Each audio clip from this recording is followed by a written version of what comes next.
Estudo sociológico da mulher boliviana. Considerações básicas. As reflexões que vamos desenvolver nesta palestra buscam fazer uma aproximação ao estudo e ao balanço da situação social, econômica e política das mulheres na Bolívia. A definição do status dos estratos sociais implica uma posição desigual dos elementos valorizados socialmente entre as pessoas e os grupos que estão em categorias diferentes. A definição de status social das mulheres só pode ser apreciado em relação ao do homem. Começaremos por considerar a interpretação do papel social da mulher a partir da ideia dos traços eternos do caráter feminino, que seriam os determinantes invariáveis da sua situação social. Esta concepção, segundo a qual os fatores congênitos e constitucionais são a chave do que se considera o tipo característico da personalidade da mulher, constitui um fatalismo biológico, que identifica os termos de caráter sexual e que, levado às últimas consequências, conclui expressando que o destino é a anatomia.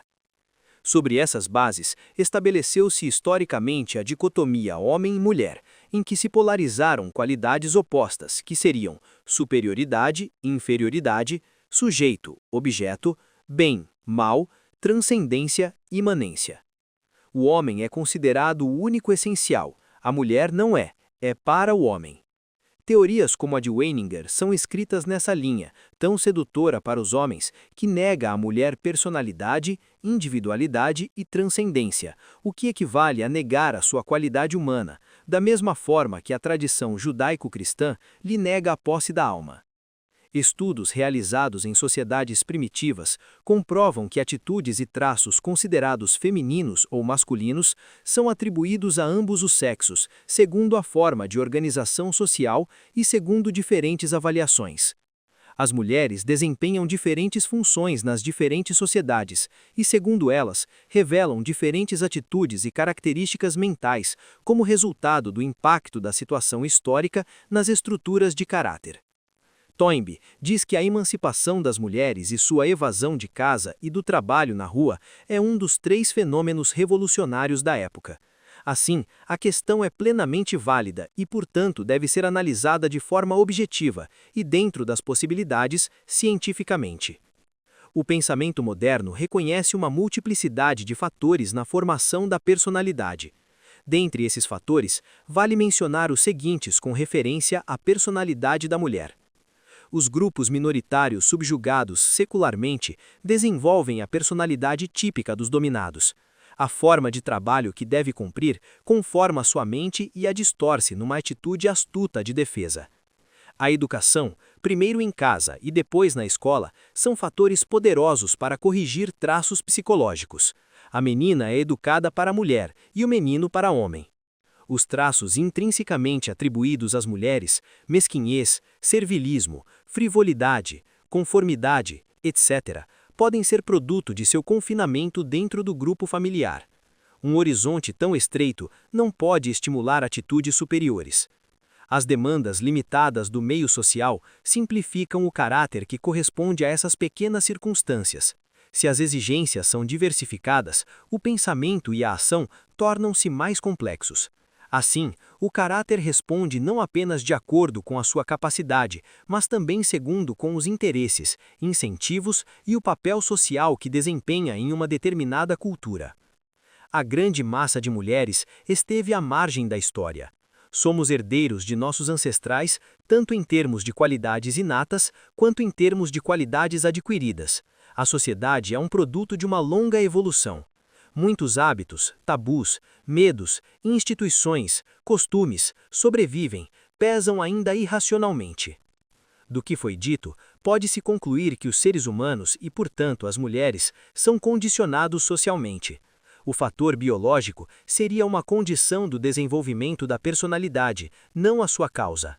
Consequentemente, os traços psicológicos das mulheres parecem ser grande parte devido às influências sociais que são exercidas sobre ela desde o nascimento. A mente feminina, além de características sexuais inatas, dependeria de ideais e necessidades sociais.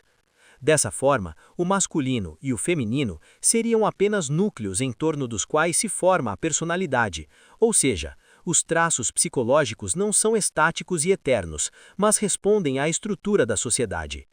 A consciência que as mulheres adquirem de si mesmas não depende apenas de sua sexualidade, mas reflete uma situação emergente na estrutura econômica da sociedade, que, por sua vez, reflete o grau de evolução técnica alcançado pela humanidade. Em suma, as atitudes e os padrões de comportamento fazem parte do organismo social em seu contexto integral, são apresentados como um aspecto subjetivo da cultura.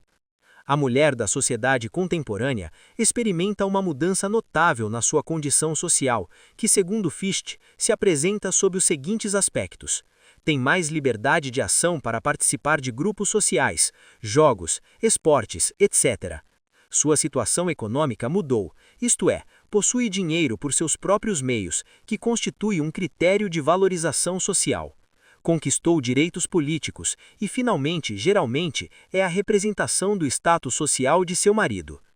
Por outro lado, a estrutura do caráter da mulher foi modificada pelo novo estudo da vida, pela mudança de diferentes instituições sociais, diferentes morais sexuais, tabelas de valores a serem apreciadas de diferentes perspectivas, afastamento de casa, criaram uma nova mulher. Na Bolívia, uma vez que os países atrasados estão passando por etapas de desenvolvimento, a situação da mulher sofreu uma evolução muito rápida, cujo início pode ser traçado já avançado o século. Vamos analisar essa situação nos diversos campos da atividade social. Os parâmetros não têm sido tomados como pontos de referência, porque não temos, mas sim dados estatísticos e observações, porque para compreender um processo é necessário estar dentro dele.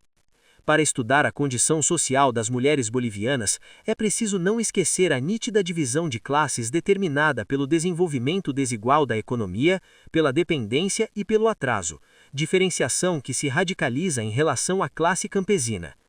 Com uma cifra de mais de 3 milhões de habitantes, o campesinato constitui uma classe marginalizada, dentro da qual o indígena desenvolve uma personalidade marginalizada. É preciso também levar em conta as divergências inevitáveis dentro das diretrizes de valores e comportamentos entre as diferentes gerações, a respeito das quais não é possível enunciar avaliações idênticas. Status legal. Segundo o materialismo histórico, a subjugação das mulheres ocorreu como resultado do surgimento dos direitos de propriedade e tem sido mantida porque devia ser preservada. Quanto maior a importância do patrimônio, maior a subjugação das mulheres. Portanto, nas cidades onde não existia propriedade fundiária, a sua condição era mais branda. Por razões semelhantes, dentro das classes despossuídas, não há predominância masculina. Marido e mulher compartilham a miséria e o trabalho igualmente. As religiões sempre foram adversas às mulheres. Portanto, nos povos orientais, careciam de todos os direitos. Ao longo da história, o status da mulher sofreu algumas variações, mas em qualquer caso, o status legal sancionou a sua inferioridade jurídica. O Código de Napoleão, que definiu o destino das mulheres durante pelo menos um século, foi a expressão legal da Revolução Burguesa triunfante, mas não quebrou a estrutura econômica da sociedade nem mudou o destino das mulheres, uma vez que os valores estabelecidos foram respeitados. O Código teve como fundamento a letra morta do direito romano e sancionou a servidão feminina. Segundo Napoleão, a mulher pertencia ao homem. Colocou-a sob a sua tutela, proibiu a investigação de paternidade, condenou duramente a condição da mãe solteira e do filho ilegítimo, e afirmou o poder conjugal exercido sobre a pessoa e as coisas. Por outro lado, a legislação foi influenciada pelo direito canônico e pelas leis germânicas, todas adversas às mulheres. Essas foram as fontes da codificação boliviana, que privou as mulheres de direitos civis, inclusive dos seus próprios bens, caso fossem casadas, e as colocava em situação de minoria ou deficiência em muitos aspectos. É também notório que os países latinos, como os orientais, oprimem as mulheres em maior medida pelo rigor dos costumes do que pela dureza das leis. Essa situação persistiu até 1932, quando a lei do divórcio foi promulgada. Esta lei pode ser considerada como o primeiro dispositivo legal que quebra a tradição da desigualdade jurídica. Em 1933, a Bolívia assinou o Tratado de Montevidéu, que garante direitos iguais às mulheres. Posteriormente, a Lei Geral do Trabalho concedeu-lhe direitos sociais. A Constituição Política de 1938, a primeira após a Guerra do Chaco, que revelou a crise total da sociedade boliviana em todos os níveis, fez mudanças revolucionárias na lei fundamental, incluiu um capítulo sobre a família, que foi submetido à proteção do Estado e estabeleceu a igualdade jurídica dos cônjuges e a igualdade dos filhos. A Constituição de 1944/45 mantém o regime familiar anterior e reconhece o casamento de fato. A investigação de paternidade é permitida por lei. A Constituição promulgada em 1967 decreta a reorganização do sistema familiar, prevendo a sanção dos Códigos da Família e Menores para a proteção da mulher e da criança, com o objetivo de estabilidade e permanência do grupo familiar na mutante realidade social. Por sua vez, a Lei de Organização Judiciária e de Jurisdição Civil revogou expressamente ou pôs em desuso os artigos que inibem a mulher de gozar de algum dos seus direitos.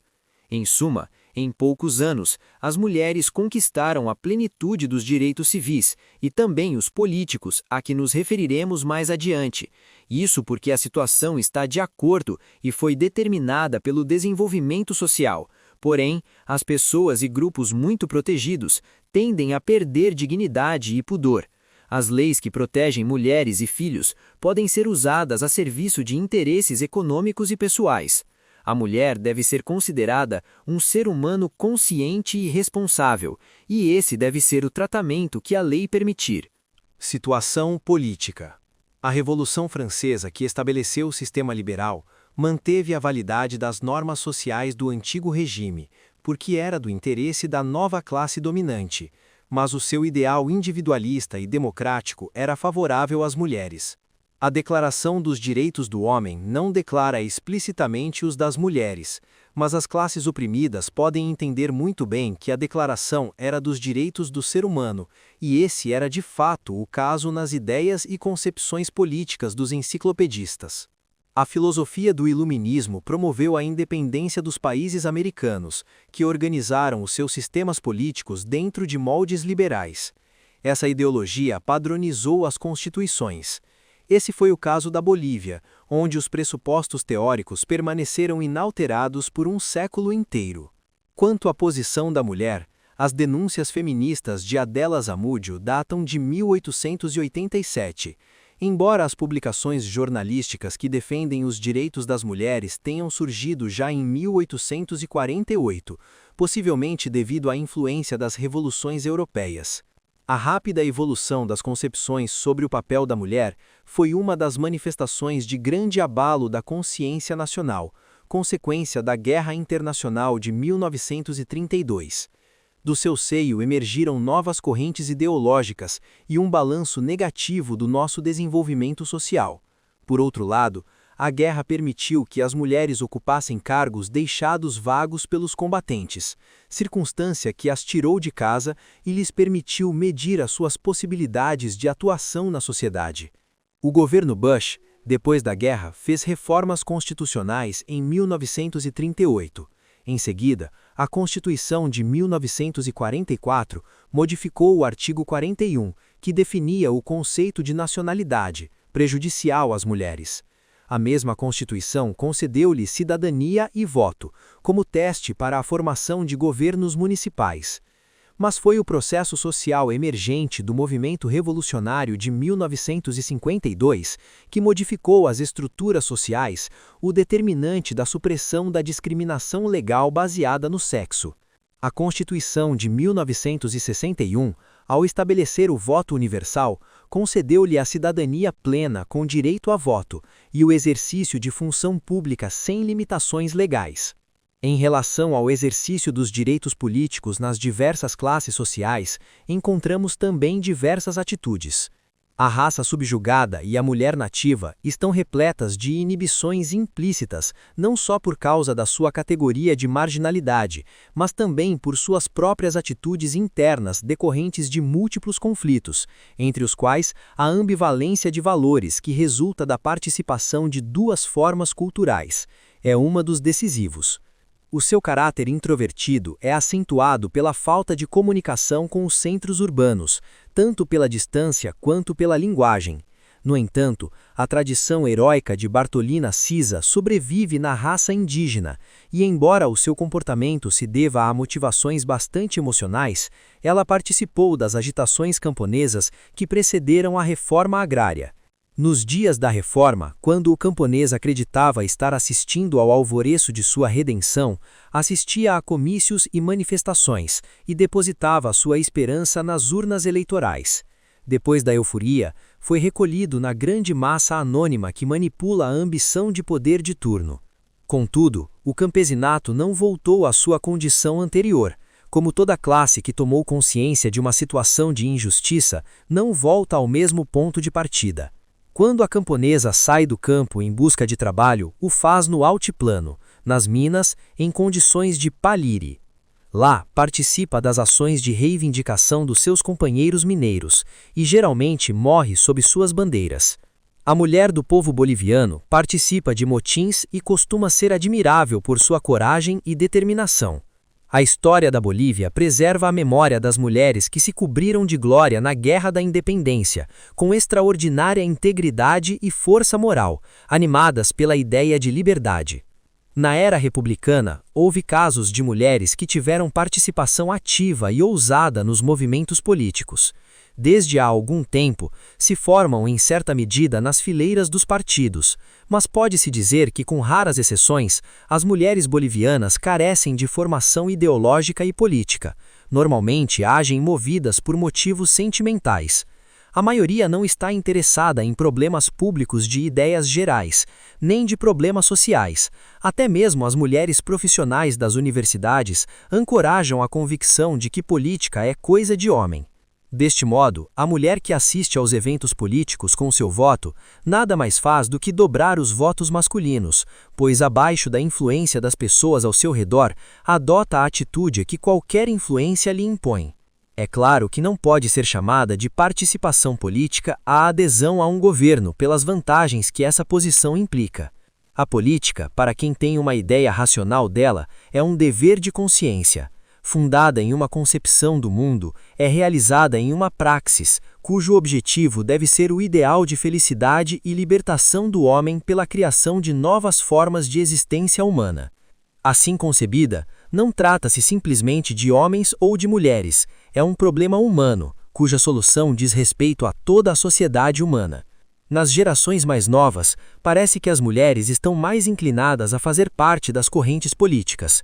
A qualidade de universitária a identifica em maior medida do que em outros tempos, com as preocupações de seus colegas. Além disso, os costumes políticos mudaram muito em pouco tempo.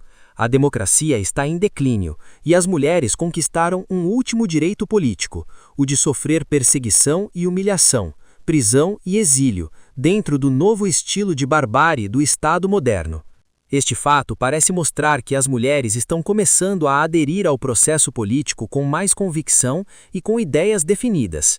Quanto à orientação ideológica que poderia buscar nas mulheres, de acordo com seu caráter conservador, mais conservador entre nós, devido à herança espanhola, foi quase violentamente alienada pelos setores de extrema-direita, principalmente sob a influência da Igreja. Agora, ao contrário, está se afastando de uma religião que parece retornar às suas origens cristãs. O sindicalismo, que pode ser uma escola política, foi um movimento poderoso nos anos 50 que se tornou o protagonista e motor do processo histórico. A mulher só participou esporadicamente desse processo. Quanto à função pública, as mulheres não atingem funções de gerência. Os estágios de transformação social a favorecem, pois desde 1952 estava entrando em situações às quais não tinha acesso até aquele momento. Teve representação parlamentar, uma ou duas chegaram a membros dos tribunais de justiça, uma foi ministra de Estado. Há muitas mulheres que ocupam cargos de juízes. Uma mulher formou um corpo chamado CONARE. A mulher tem cátedras nas universidades. Onde tem mostrado melhores condições tem sido na administração pública e comunal, certamente devido à sua experiência na gestão doméstica. No obstante, tem-se a impressão de que, mais do que por mérito próprio e como culminação de uma carreira brilhante, as situações ocupadas devem-se a laços políticos ou influências de outra natureza. As oportunidades para as mulheres não são iguais às oferecidas para os homens. Estudos iguais não significa oportunidades iguais. Concluindo, podemos notar que os direitos políticos foram concedidos à mulher boliviana sem que ela tivesse a preparação ou vontade de exercê-los, muito menos fazer qualquer esforço para conquistá-los. Espera-se que a evolução do país contribua para a sua educação e para a sua crescente intervenção nos problemas nacionais. O exercício dos direitos políticos certamente deve contribuir para a formação de seu sentido político e social. Caso contrário, a sua personalidade permaneceria relegada, porque a independência econômica não tem sentido se não engendrar capacidade política. Situação laboral. Enquanto a família constituía uma unidade econômica, a mulher se encarregava tanto da produção dos elementos necessários à vida quanto da gestão doméstica. Quando a Revolução Industrial mudou o modo de produção da economia familiar para a produção comercial, as mulheres foram privadas de grande parte das suas ocupações domésticas. Assim, o surgimento da fábrica, por sua vez, determinou uma situação de parasitismo nas mulheres das classes burguesas e médias e, por outro lado, jogou na fábrica mulheres pobres que formaram um exército de reserva de mão de obra que foi explorado pelo capitalismo nascente. Desta forma, a mulher fugiu de casa e se juntou à massa proletária. A burguesia, por outro lado, livre de alguns fardos domésticos, buscava derivações para a sua atividade, principalmente no cultivo das letras, porque o trabalho remunerado era considerado desonroso. Mas as barreiras foram superadas e a mulher buscou a profissionalização. Para as mulheres trabalhadoras, por outro lado, a opressão econômica eliminou todas as possibilidades individuais, embora a desigualdade dos sexos não fosse tão marcante como nas classes altas. Foi, portanto, a economia que abriu uma nova era para as mulheres. As mesmas condições sociais determinaram o surgimento das associações de trabalhadores, às quais as mulheres aderiram tardiamente. Na Bolívia, da população geral do país, 51% correspondem ao setor feminino, ou seja, 2.581.600 mulheres. A população economicamente ativa na área urbana é estimada num total de 422.342 pessoas, 182.292 mulheres, ou seja, 23,1%. O maior percentual corresponde ao comércio, o restante se divide em fábricas, escritórios, empregadas domésticas, etc.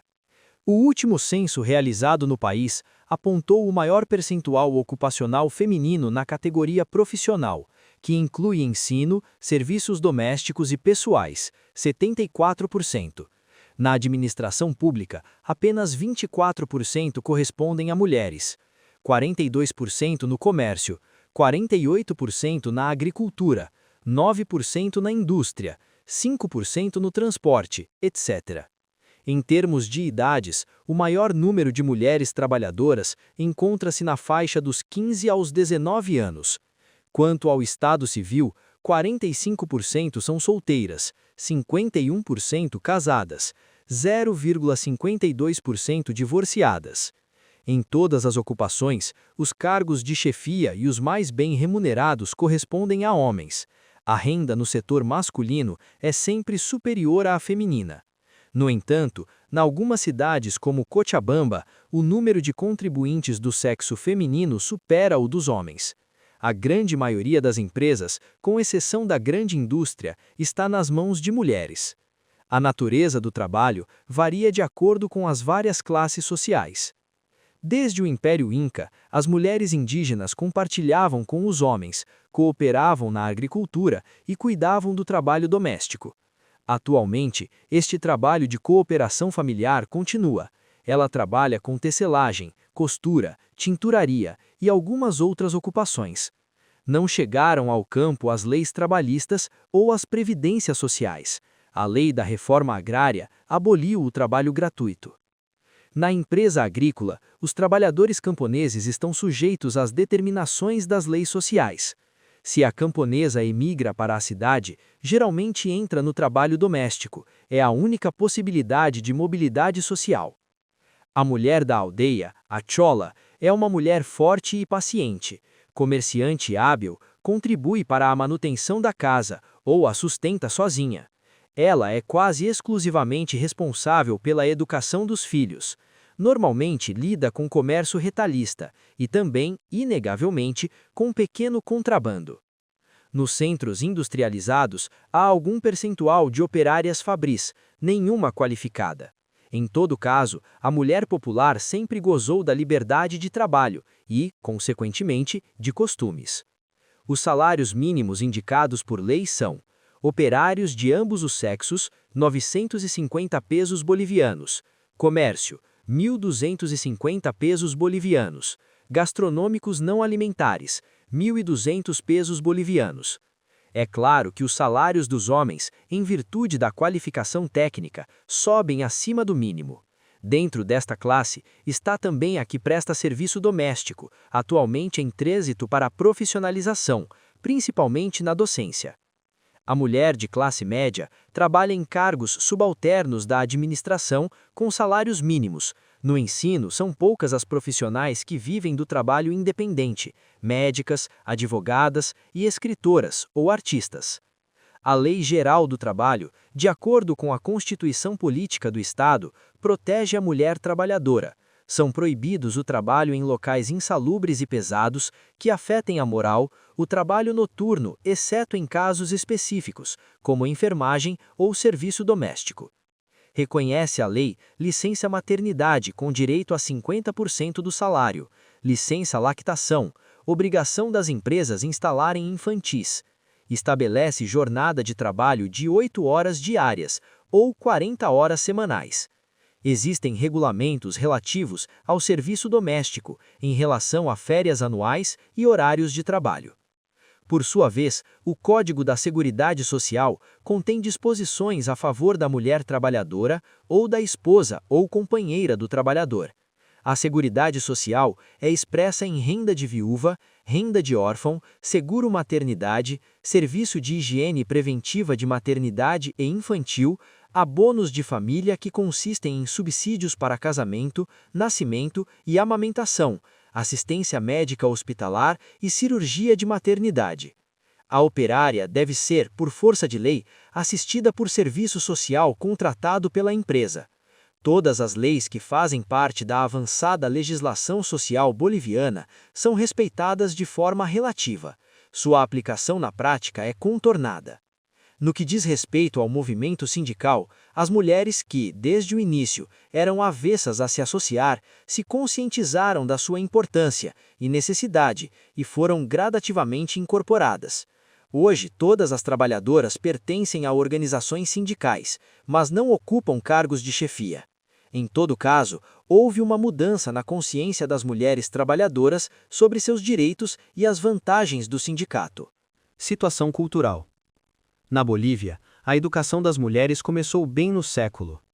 Segundo D'Alency, em 1823, havia apenas uma escola para meninas no país, com um total de 62 alunas. Em 1848, eram 4. O historiador Arguedas dá um quadro lamentável da ignorância das mulheres da época. Em 1841, foram regulamentadas as escolas de alunos, que admitiam moças da burguesia. A educação visava formar mulheres que iriam brilhar na sociedade, com perspectivas matrimoniais. Eram ensinados bordado, desenho, algum instrumento musical, uma língua estrangeira, geralmente o francês. Em termos de conhecimento, não ultrapassavam a simples leitura e escrita. O governo liberal que deu tanto impulso à educação no país também deu início ao das mulheres. Em 1906 e em 1907, enviou 2 missões de jovens ao Chile, incluindo 18 mulheres, para continuar estudos.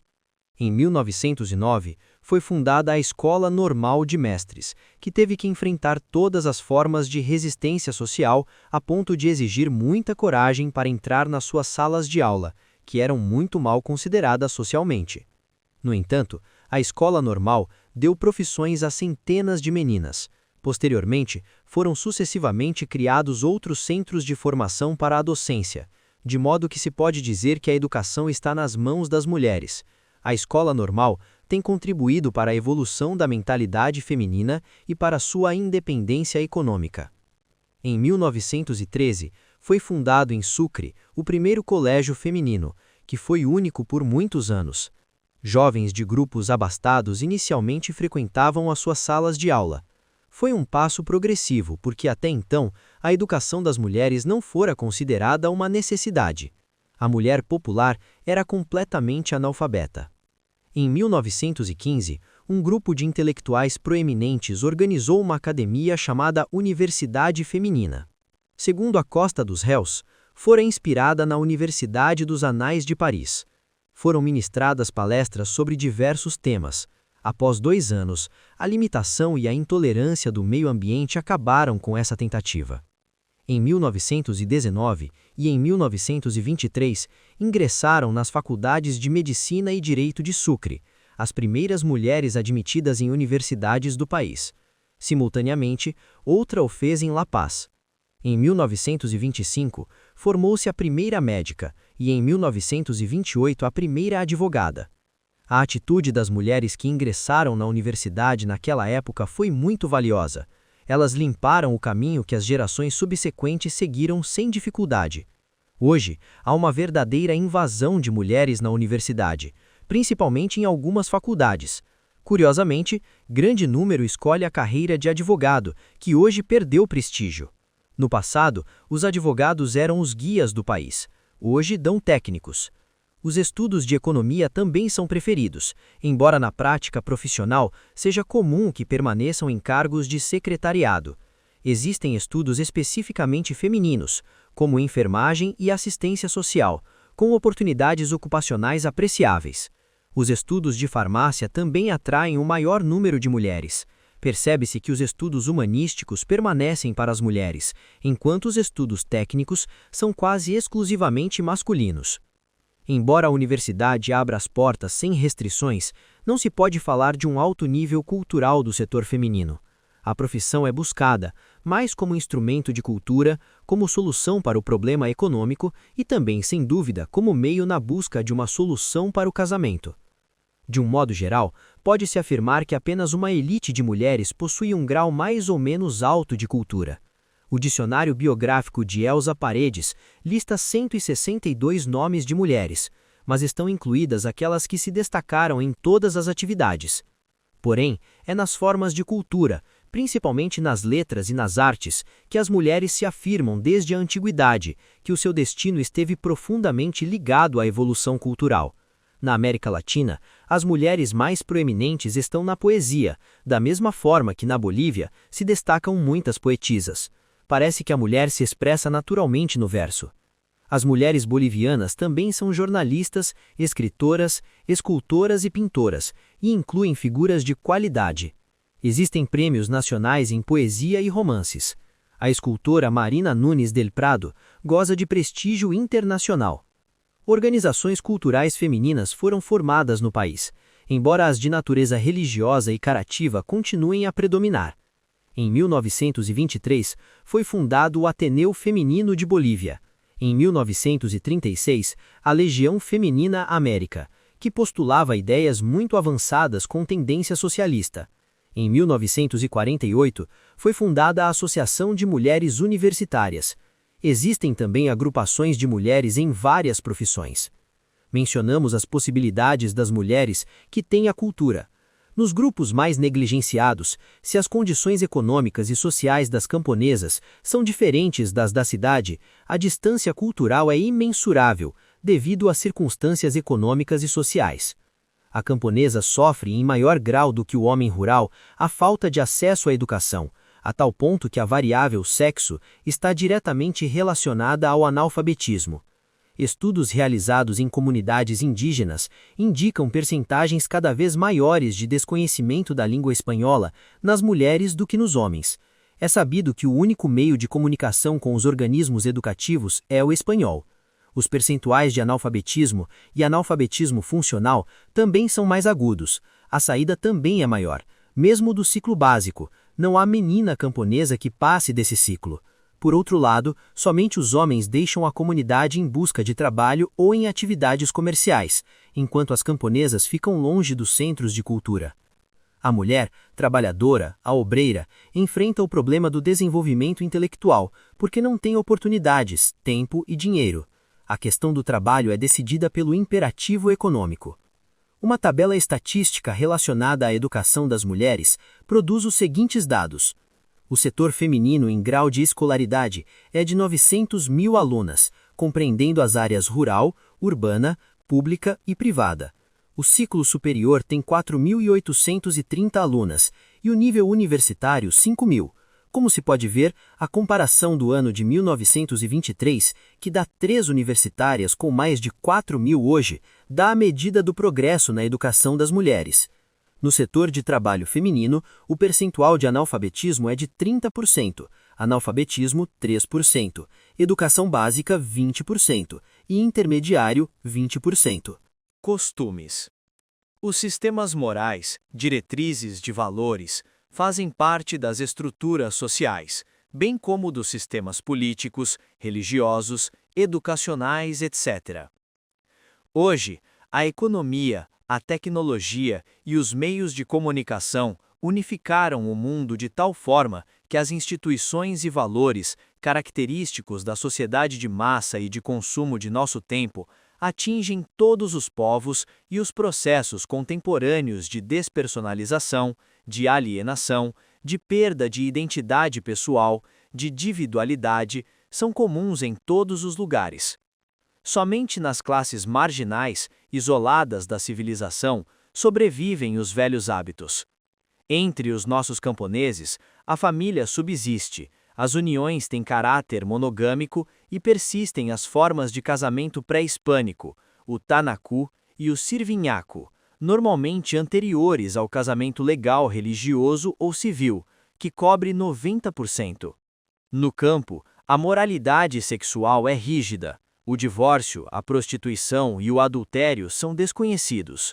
O camponês professa um sincretismo religioso que combina elementos de antigos cultos indígenas, pensamento mágico primitivo e formas externas de culto católico. Nos centros urbanos, não faz muito tempo que as mulheres abandonaram os padrões tradicionais.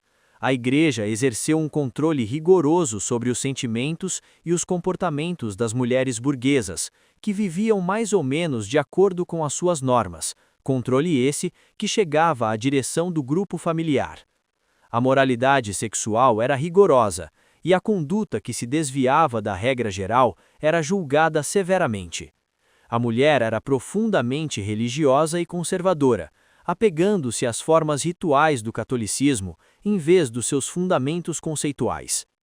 A situação atual é totalmente diferente. O declínio e relação da família e a regulamentação do princípio de autoridade dentro dela é um fenômeno característico da época. O rádio, o cinema, as revistas quebraram a rigidez dos costumes. O crescente desrespeito religioso é acompanhado por uma liberdade sexual mais acentuada à medida que surgem novas gerações. As mulheres jovens superaram os velhos tabus do sexo, reivindicam os mesmos direitos que os homens à experiência sexual antes do casamento. Mas os sentimentos sociais, os tradicionais duplos padrões, não desapareceram. A contradição gera problemas de todo tipo que sombreiam a vida das mulheres novas. Conclusões.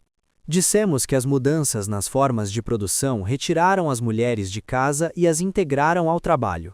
A evolução da estrutura social ocorreu ao mesmo tempo e surgiram mudanças culturais e novas necessidades que influenciaram a situação das mulheres. O processo técnico facilitou o trabalho, já que o manuseio das máquinas não exige esforço físico considerável. O processo da ciência reduziu o domínio das superstições e modificou hábitos. A função e organização da família se transformou, perdendo seu caráter de unidade econômica e o seu poder de controle. Tudo isso resultou numa mudança de atitude e mentalidade da mulher que buscou a sua emancipação econômica, a sua libertação intelectual e a conquista dos seus direitos. Mas todo benefício é um fardo. O direito ao trabalho implica uma sujeição que não é compensada pela conquista da liberdade plena, da autonomia econômica total e da dignidade social. Toynbee disse que as mulheres alcançaram a sua emancipação, mas perderam a sua verdadeira liberdade. O óbvio é que elas nunca foram livres. Além disso, a mulher que se liberta não está em pé de igualdade com os homens moral, psicológica ou socialmente. O mundo em que se aventura é um mundo masculino. Os homens criaram religiões, leis, costumes e valores. Eles decidem o destino das mulheres levando em consideração as suas necessidades, os seus interesses, os seus medos. E a sociedade não se rege apenas por leis, hábitos, resistências tradicionais, e, sobretudo, atitudes e sentimentos inconscientes pesam mais. O homem não perdeu prestígio nem poder. A evolução social modificou, mas não mudou as estruturas. Então, a mulher que trabalha não escapa do mundo feminino tradicional, continua a formar um universo separado. Além disso, a mulher que exerce uma profissão ou ofício não pode abandonar as obrigações familiares. Ao seu trabalho fora de casa, que exige eficiência e responsabilidade, somam-se as inúmeras e cansativas que fazem casa. Soma-se a escravidão do serviço social às desvantagens que a sua condição feminina acarreta. E ainda assim, deve tentar ser atraente ou, pelo menos, não ser desagradável. Toda esta dispersão e acumulação de atividades supõe uma acrobacia febril e esgotadora que impede qualquer realização autêntica. A obra da criação exige concentração. Tais circunstâncias criam distúrbios e aumentam a infelicidade. O estilo psicológico das mulheres modernas aparece como um conflito resultante tanto da sua posição ambivalente, quanto do contraste entre as novas situações e as atitudes tradicionais sobreviventes. A mulher está dividida, dilacerada entre as obrigações do seu trabalho e as imposições do seu lar. Por isso, é necessário um grande esforço moral e coragem para escolher o caminho mais difícil, construir seu destino e assumir a sua condição humana de forma integral. Assim, as mulheres se sentem compelidas a escolher a subordinação no casamento, caso em que constitui uma carreira profissional que pode atender ao alto padrão de vida da sociedade moderna. O casamento parasitário é mais confortável do que a conquista da liberdade por meio do trabalho. Outra circunstância adversa é que as qualidades que a profissão exige, segurança, responsabilidade, independência, contradizem o ideal feminino tradicional, o que pode gerar frustrações no campo sentimental e a solidão que o individualismo acarreta. Mas a história não se inverte. A mulher que considerou a sua libertação não retornará à sua antiga condição, e a sua libertação, sem mistificações, reais, com plenos direitos, com possibilidades concretas, só pode chegar como um aspecto da solução do problema social como um todo, do qual é apenas uma parte. As mulheres realizarão a sua liberdade projetando-a na sociedade humana, na qual a liberdade e a justiça podem ser realizadas sem restrições. O ser humano deve buscar o reino da liberdade no mundo dos dados. Para ela, a fraternidade humana deve ser afirmada sem equívocos, e isso não é real se não existir na relação do homem com a mulher, assim como entre todos os homens.